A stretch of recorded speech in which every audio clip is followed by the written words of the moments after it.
Well guys, I'm here in my man cave. Been having a bit of a sort around clearing the floor because I've got a project I want to do.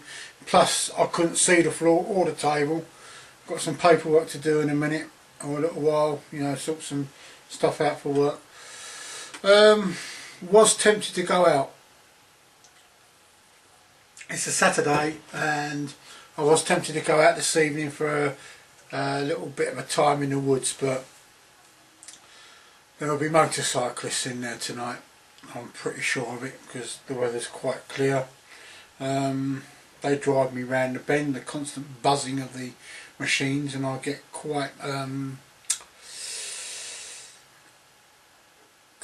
trying to think of the word, quite homicidal.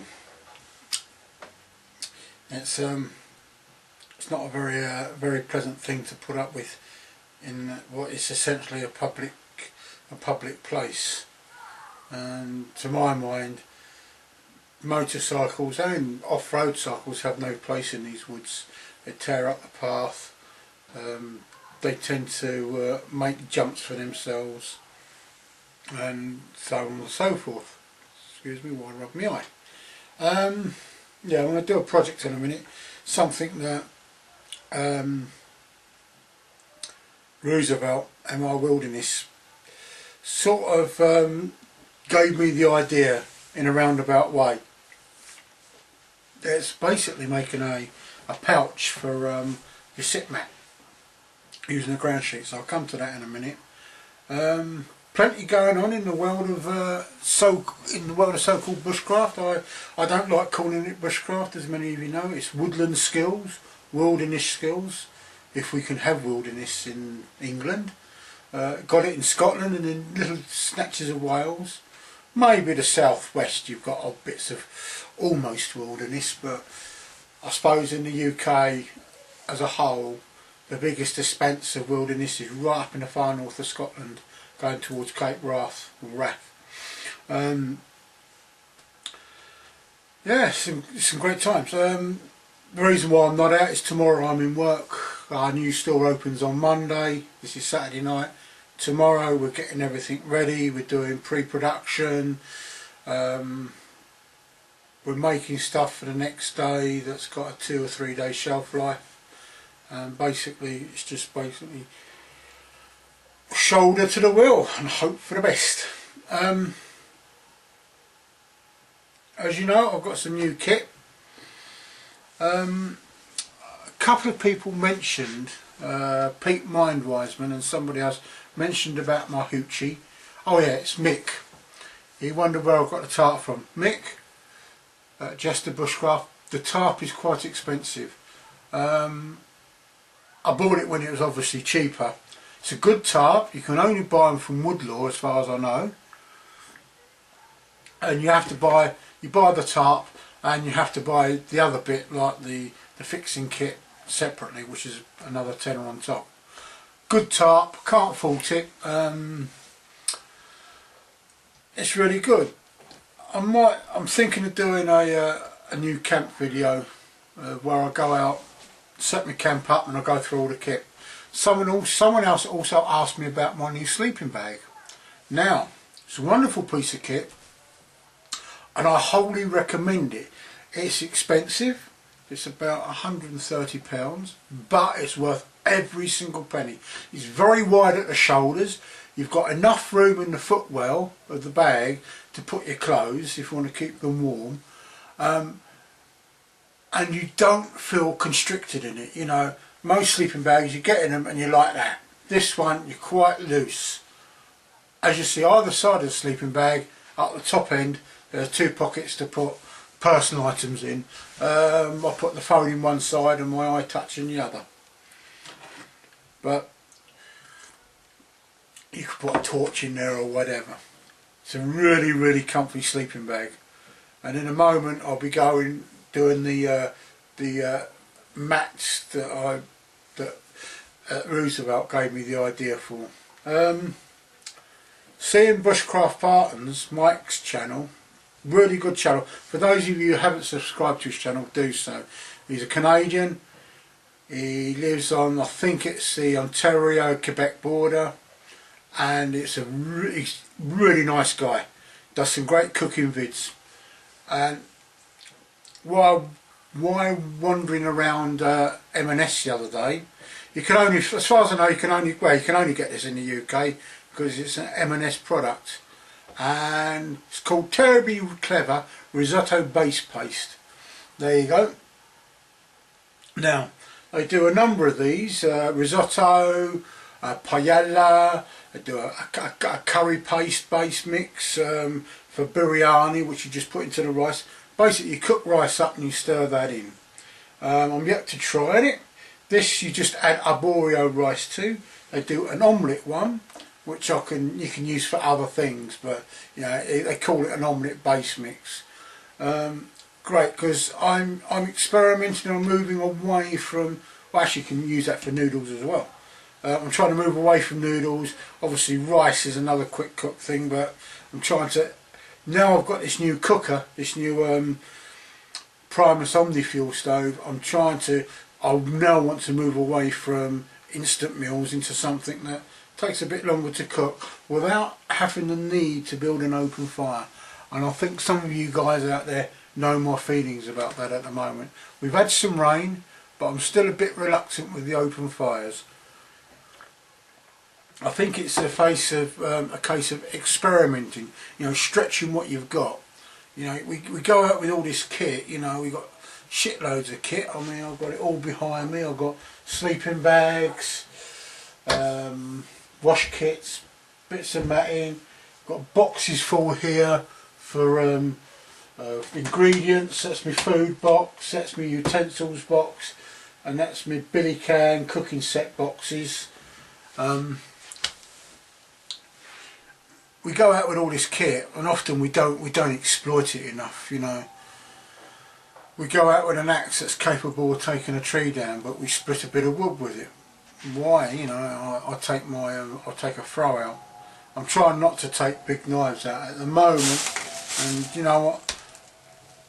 As it happens, I can't find the blooming thing now, but I take out I'm starting to take out less and less kit as far as sharps goes. It's a case of protecting myself as well as being on the right side of the law, because as soon as you go out with a fixed bladed knife, and it doesn't matter whether the fixed blade is that long or whether it's that long. In the UK, as soon as you go outdoors with a fixed blade knife or a lock blade, you know, my Swiss Army Forester or an Opinel knife which has got a locking blade, as soon as you go outdoors you're breaking the law. Sad I know, and I wish we could get all the people that purport to practice bushcraft together and maybe lobby about this, because it is really a sad thing that we can't, that by pursuing what we do without having good cause to be out there with a fixed blade knife, we can get arrested or have the knife confiscated. A friend of mine at work, he was given a knife from his previous employer, a small knife about that long. It was handcrafted, fixed blade, and he got stopped by the police. They searched him and they confiscated the knife, and he's lost the knife basically. So it's a sad thing. We do have good cause. I mean, if we're going into the woods, if you're going onto property, you have got good cause to carry if you're doing woodcraft work. But it's actually proving that, and that's the hard bit sometimes. Particularly as, I don't say all policemen are ignorant, but some policemen are actually ignorant of knife laws. And when you consider that the majority of knife crime in this country is actually done with a screwdriver and not a knife, which is sad, you know. But that's life, you know. I mean, Woodsmoke will be sending me a letter down soon saying that I will, you know, I can carry the knife. I'm going to a course which will need the knife and the axe, so it sort of covers you that way. Ignorance is no defence. If you're wearing Scottish national dress, you can carry a fixed blade knife. If it's part of the dress, for that evening. Anyway, rant aside. In a moment I shall be getting on with doing this pouch thing for the sleeping mat, and maybe I'll go over one or two other items that I carry with me, you know, some bits and pieces that I'm doing. So in a moment, Lord, guys, I'm just going to have this. I always have a brew with me when I'm doing my camera work, and see you in a moment. Well, because I've got these things better. Anyway, I hope you can see this. Right, guys, we'll all recognise this, don't you? This one's got a few holes in it because I keep getting it too near the fire. But it's going to do for my purposes. We all know what one of these is. It's actually a cut down sleep mat. I ain't worried about my legs, you know, it's just the top half of my body I like to keep off the ground, keep warm. That's what's going to get really cold if you're not careful when you're sleeping. So I tend to use a half sleep mat, or I've got a Thermarest which I use occasionally. Now,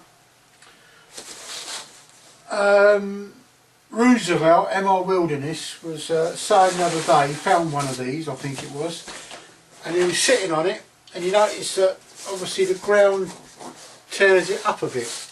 Now, when I sit down on one of these, I tend to use one of these, which this is a cut down ground sheet. The other half's up there, which is obviously bigger, and this is just a quarter of the ground sheet.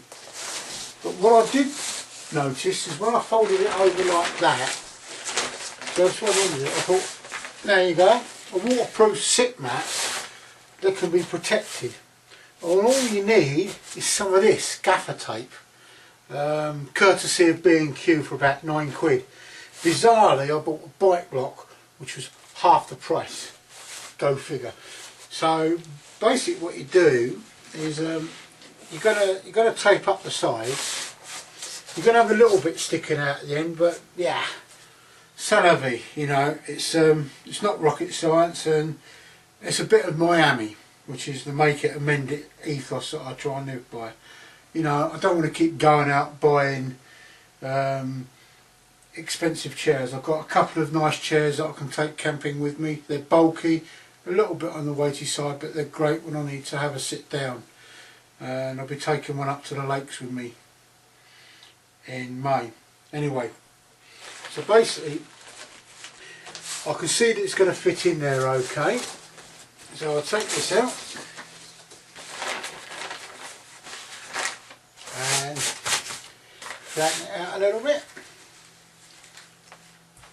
Great stuff, gaffer tape. Oh, you can almost stick water on it. Put it out to distance. Oops, a daisy. This is cheap stuff actually. It's cheap by my reckoning, because let's lose that bit. I used to buy this professionally when I worked with one of my ex-ladies. She was a sound engineer, and we used to get really good gaffer tape, a close weave. This hasn't got a close weave unfortunately, so when you try and tear it, it doesn't tear along the line. So anyway, so stick it down on there, fold it over, cut it, right, flip it over, line up the edges a little bit to make it, to try and give it some I think I should have applied for a job at Blue Peter. And again I do the same one here. Basically it's easier just to plonk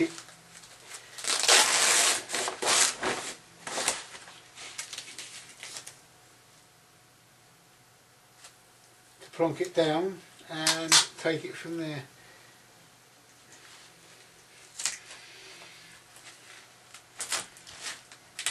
Cut it, flip it over,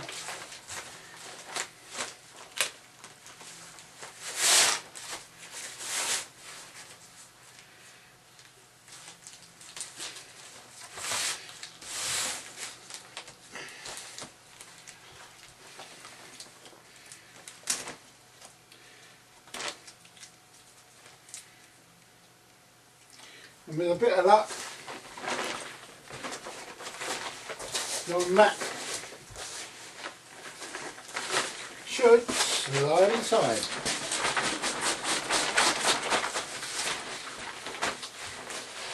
In fact, it is so good,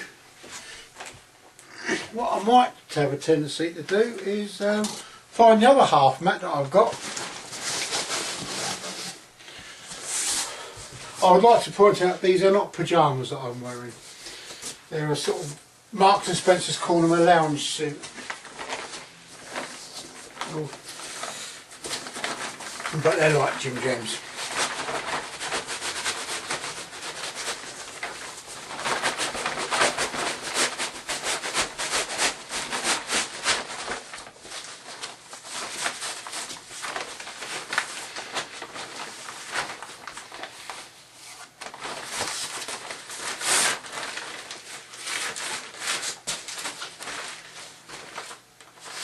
Okay, not the easiest job in the world, guys, but it more or less protects most of the mat. I'm quite pleased with it. It serves its purpose. You know, you don't want to cover the whole mat, maybe, but it's something that's quite comfy to sit on. And of course, if you're laying down, yep, it's not too bad. So now, quick and easy method of protecting your sleep mat with a piece of ground sheet. In fact, it'll work really well with a bivvy bag. Okay, I'll catch you in the next sequence, guys, when I'm going to do something else.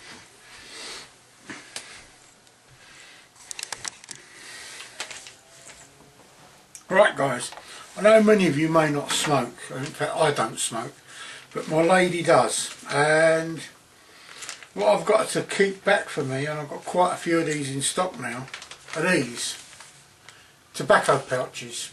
You know, this had something like, you know what, I can't see how much it had in here. Oh yeah, 50 grams of tobacco. Do you know what these are good for? Tinder. Pop your char cloth in there, bits of dry tinder, bits of birch bark. It's got like a ziplock bit at the top. You just pull it across, fold it down. There you go. Keeps your tinder dry. In fact, I've seen quite a few bushcrafty types use these, even though they don't smoke. They pick them up. If anybody ever wants one, email me your address, PM me your address on YouTube, and I'll send you one, unless you know someone that smokes. Great bit of kit. There you go. We recognise this. This is my GSI Java press for making tea. And I've got some of this left over. And I was thinking the other day, wouldn't it be nice just to have this wrapped in some nice thermal wrap. It's got a neoprene cover on it, but of course it's not going to be 100% at keeping it warm. Well, not even that's 100%, but that will keep it warmer longer than this. And what I want to do is hopefully make two. But first off, I want to make one just for the main flask, so that I can actually keep these in the bottom, because they're a pain to get out, so I can get the cup out. Anyway, what I'll do is in a second or two I will show how it's done. Right, and I need to find a knife.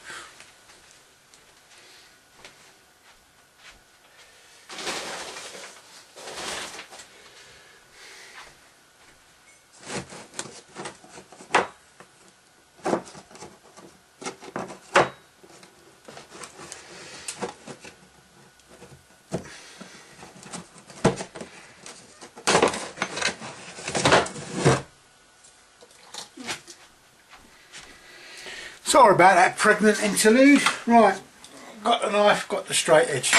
Let's swing the camera around a bit so you can see what's going on the table.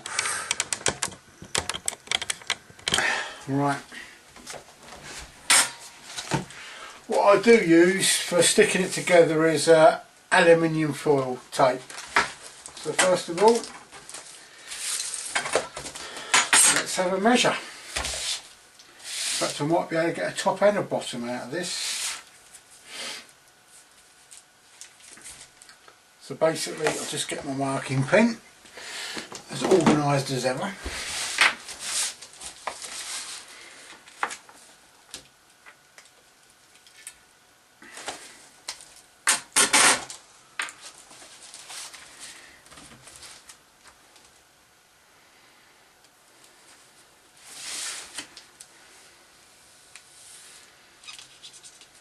Right.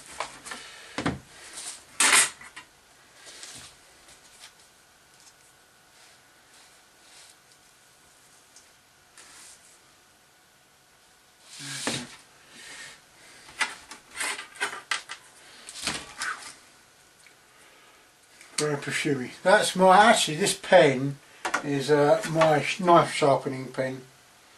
Some of you might very good to actually rub on the blade of your knife, so when you're sharpening it on your oil stones or your water stones, where the ink is uncovered, that's where the knife's getting sharpened. Alright.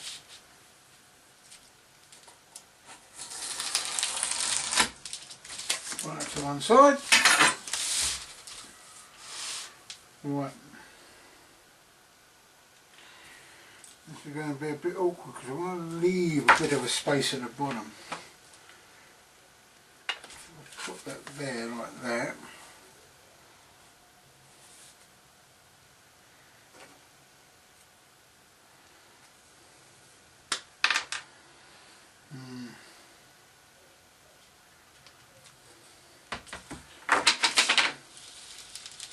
Luckily these have got little pimples on.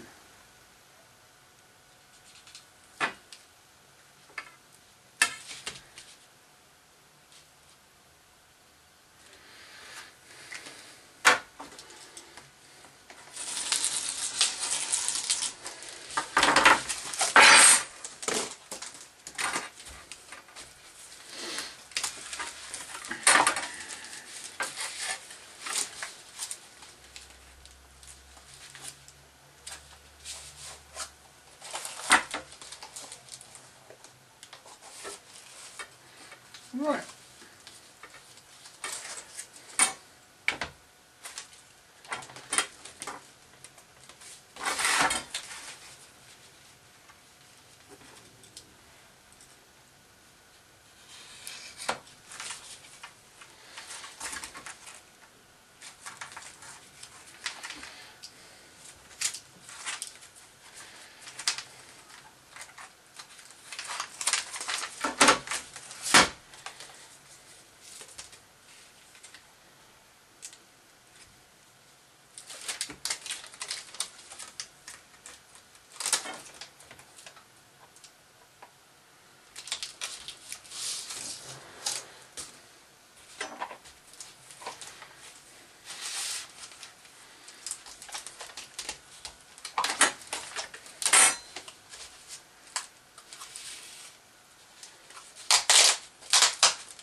Right, I'm going to turn the camera off for a minute, carry on with this, you get the gist of it, and I'll just carry on with putting this all together again.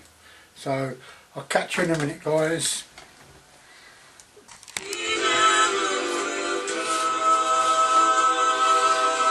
Well guys, excuse me, there we go, pot cosy for my GSI Java press. Fits on there like that, so the whole lot that drops in there like so. Obviously this will have to be folded up into the thing, it drops in there like that, lid, all the handle for the press and that. I forgot to do one thing, I can put that in the bottom now, so that I don't have to struggle getting the blooming thing out. Put that on there, that goes on there, and the weight is really negligible. I mean, this is great stuff. So that fits in my bag. Well guys, I hope you liked this short video and a bit of a rant that I had. Obviously, as I said, not going out tonight. I'm going to try and get out of the woods in the next couple of weeks. Any info, PM me. Also, before I forget, got a bit of a giveaway. Got this. It's a Coleman Exponent. I've only ever used it a couple of times, and I bought it some 10 years ago, I think. Didn't realise it because I didn't like it very much because of that. You know, it's a bit top heavy. You know, put your pot on there, pot's a bit high off the ground. It's a good little piece of kit. If anybody wants me, or anybody wants this rather, contact me and I'll try and post it off to you.